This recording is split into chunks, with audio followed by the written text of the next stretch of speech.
환생을요? 바래다 드리려고요. 마지막으로. 좋네. 마지막으로. 2회만을 남겨두고 많은 떡밥들이 풀렸는데요. 제가 지난 영상에서 소미가 어떻게 소환되었는지 자세히 설명드린 부분을 보시면 오늘 예고편 내용을 이해하는 데 훨씬 수월하실 겁니다. 11회 예고편 분석 바로 시작합니다.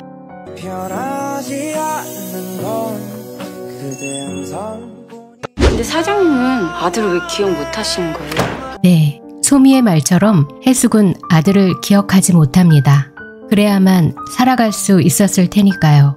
해숙은 선택적 기억 상실증을 앓고 있는 환자입니다. 선택적 기억 상실증은 해리성 기억 상실증이라고도 하는데 뇌가 아니라 심리적 원인에서 발생하는 기억 상실증으로 개인의 중요한 과거 경험과 정보가 갑자기 생각나지 않는 장애입니다. 특별히 특정 시기에 일어난 사건에서 한 부분 혹은 전체 사건을 기억하지 못하는 것이 특징이죠. 이 증상은 위험한 자극으로부터 자기 자신을 보호하고 외부 자극으로 생긴 내적 갈등을 해소하기 위해 스스로 기억을 잃어버리는 것입니다. 이 증상은 기억장애가 주된 기본 증상이지만 감각장애나 의식의 혼란이 같이 오기도 합니다. 소미의 기억 단편에서 왜곡된 장면, 즉 낙준이 젊은 해숙인 소미를 물에 빠져 죽이려는 게 아니라 아이를 죽게 만든 자신이 참을 수 없어 물에 빠져 죽으려 했던 소미를 낙준이 구해주려 했던 것이죠. 실제 해숙은 목사 류덕환, 아니 실제 자신의 아들인 은호 앞에서 자신이 한때 물에 빠져 죽으려고도 했었다고 고백한 사실이 있습니다. 그리고 낙준이 아이를 소미에게서 납치해가는 게 아니라 아이를 제대로 케어할 수 없었던 젊은 해숙, 즉 엄마 소미에게서 안전하게 아들 은호를 보호하려는 남편 낙준의 안간힘이었던 것입니다. 10회에서 해숙은 로또 당첨을 위해 오버하며 목사 류덕환의 아픈 과거를 사연팔이하듯 밝혀내기 시작했죠. 당시 해숙의 대사는 이렇습니다. 무엇이 그 아이를 가장 힘들게 했을까요? 추위였을까요? 무서움이었을까요? 아니요, 믿음이었어요. 엄마가 반드시 날 찾으러 올 거라고. 늦더라도 언젠가는. 하지만 천국에서는 거짓말을 할 수 없다는 센터장님의 말처럼 그녀는 어느새 자신의 억눌렸던 무의식이 분출되며 상실되었던 기억의 진실을 자기도 모르게 자백하고 있었습니다. 듣고 있던 목사 류덕환도 놀랄 만큼 말이죠. 전 오늘 여기서 그 엄마라는 여자를 단죄하려 합니다. 그 추운 바닥에서 의식을 잃어가면서도 엄마만 기다렸을 그 5살 아이의 믿음을 무참히 저버린 무정한 여자. 아들 사진이 빛바래기도 전에 자신의 기억에서 아들을 지워버린 매정한 엄마. 이해숙 유자. 이해숙 유자. 이렇게 해숙은 젊은 자신의 과오를 만천하에 드러내 고백하며 자신을 스스로 유죄 판결합니다. 그러고는 진심으로 아들 은호를 껴안으며 이렇게 말하죠. 엄마가 미안해, 우리 아들.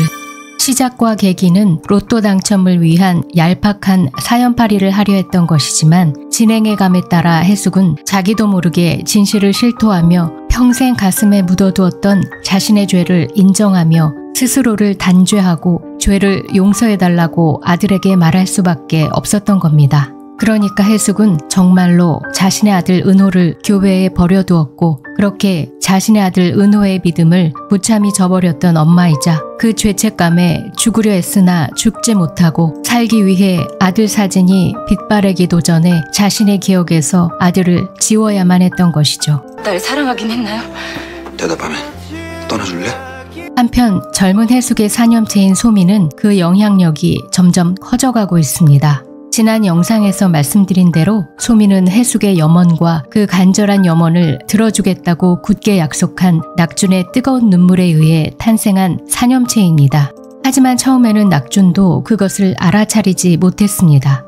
그러나 소미가 하는 말과 행동을 통해 이를 눈치챈 낙준은 센터장님을 찾아가게 되고 소미의 정체를 알게 된 것이죠. 그래서 소미에게 떠나달라고 한 것입니다. 낙준 씨 곁에 영원히 같이 있고 싶어요. 셋은 안 되니까 둘이어야 하니까. 젊은 해숙의 사념체인 소미는 이제 위협적인 단계까지 나아가고 있습니다. 낙준과 평생을 함께한 기억의 본체이자 실체인 해숙을 소미가 소멸시키려 하고 있는 것이죠. 위급한 낙준은 센터장님을 찾아가 간절히 부탁하지만 돌아오는 대답은 낙준이 할 수 있는 게 없다는 것입니다. 결국 젊은 시절 아픈 기억인 소미를 소멸 내지는 좋은 곳으로 보내는 이 모든 결정과 선택은 해숙 스스로 해야 하는 것인가 봅니다. 절박해진 낙준은 해숙의 아픈 기억을 다시 끄집어내고 싶지 않지만 어쩔 수 없이 해숙에게 그 과거의 사실을 말하게 되고 이를 들은 해숙은 자신이 아들을 죽게 한 엄마라는 그 죄책감에 다시 빠져들 수밖에 없겠죠.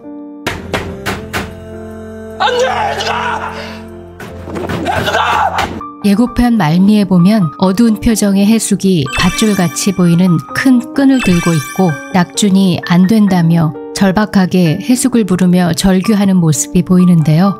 아마도 극도의 죄책감이라는 깊은 수렁에서 자신을 스스로 소멸시키려는 해숙의 모습인 것 같습니다.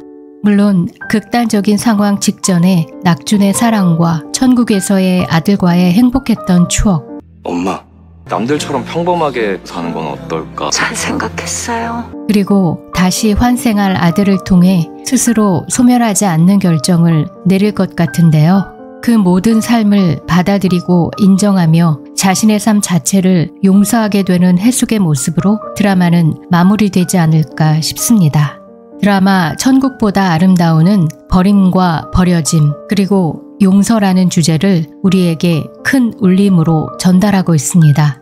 사실 단편적으로만 보면 영애가 자신을 버린 친엄마임에도 거두어 키워야 했던 기구한 해숙이라고 생각할 수 있는데요. 해숙 역시 자신의 아들에게 한 과거를 돌이켜볼 때 결코 일방향이라고 할 수 없죠. 낙준 역시 이해는 가지만 아내의 젊은 시절 기억이자 감정인 소미를 애써 인정하지 않고 버리려 했던 것은 아닐까요?